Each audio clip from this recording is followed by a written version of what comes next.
Hello, everybody. This is Albert Kampa, and I'm going to discuss a little bit about what a VPN is.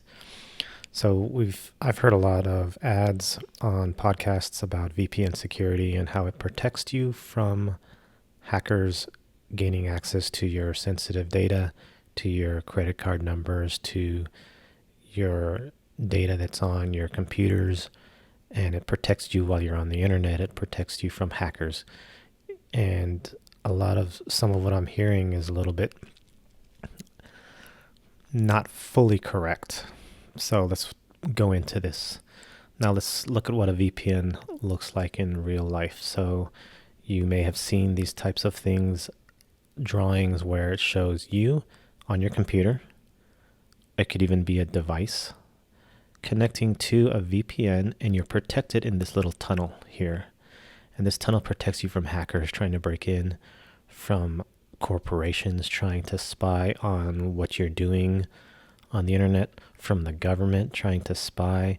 You are protected through this VPN security that blocks any type of snooping, sniffing, spying on your traffic and your activity on whatever you're doing on these internet sites or whatever. So this is a basic drawing. We're going to get a little more advanced here, so let's look at this. This is a VPN, your user device. At the bottom, it's no VPN.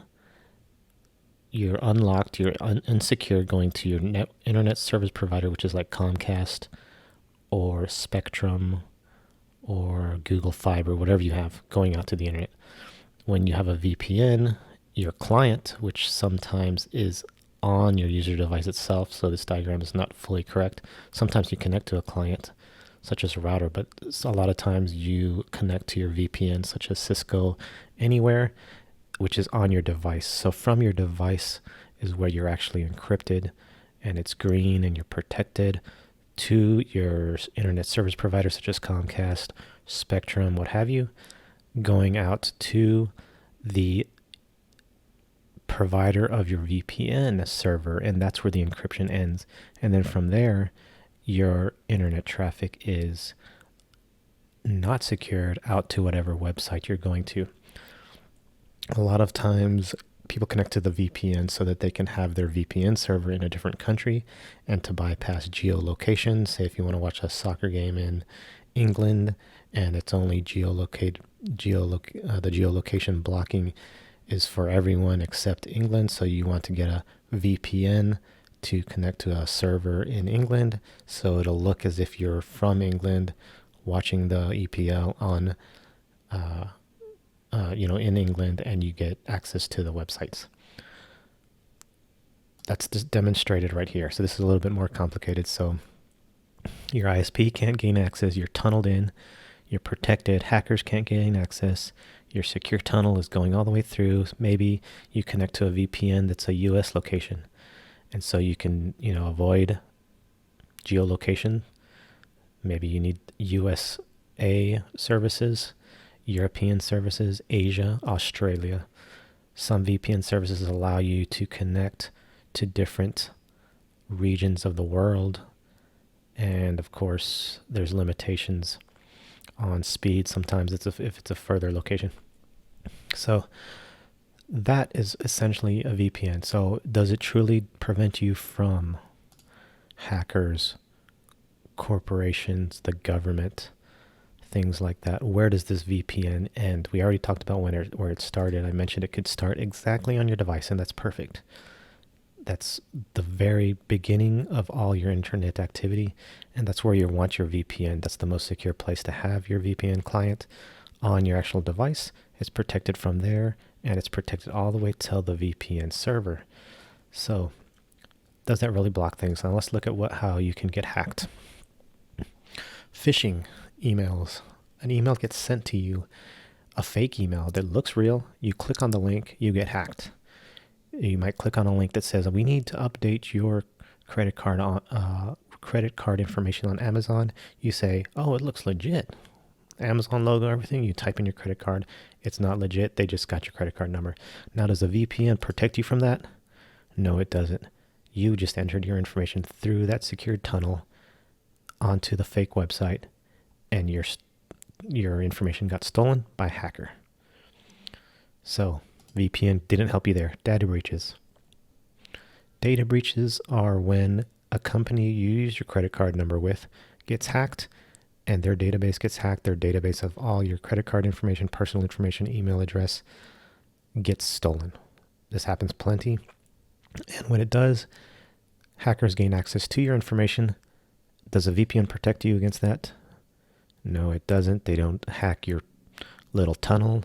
They hack the actual websites such as Netflix, Facebook, YouTube, and gain access to their databases, to their security, and their information that they store on you, and they extract it that way. So they don't go through your tunnel. They don't go when you're transmitting credit card information. They go to where you transmitted, and it's already stored, and that's how they gain access, and that is what a data breach is. Downloading malware compromises your system and steals data through the VPN. So this is another scenario where the hacker doesn't break your tunnel. It creates a fake website out here on the internet, which you access through a tunnel. You go to the website, you download iffy data and malicious data. It infects your computer. Your computer starts sending out data to the hacker through your little secure VPN, and it's rendered useless. So just to let you know, VPN is one solution, but there are many other avenues that attackers are more successful in maybe accessing and compromising your data that you should be more worried about. Of course, there's all kinds of other things we can get into on preventing these things, but on the VPN side is what I'm talking about here. It's good to use. You should use them mostly when you're in a non-public location, such as a Starbucks or an airport, where everyone around you has access to that same system, that same internet service provider or router where they can possibly compromise that and sniff your clear text data.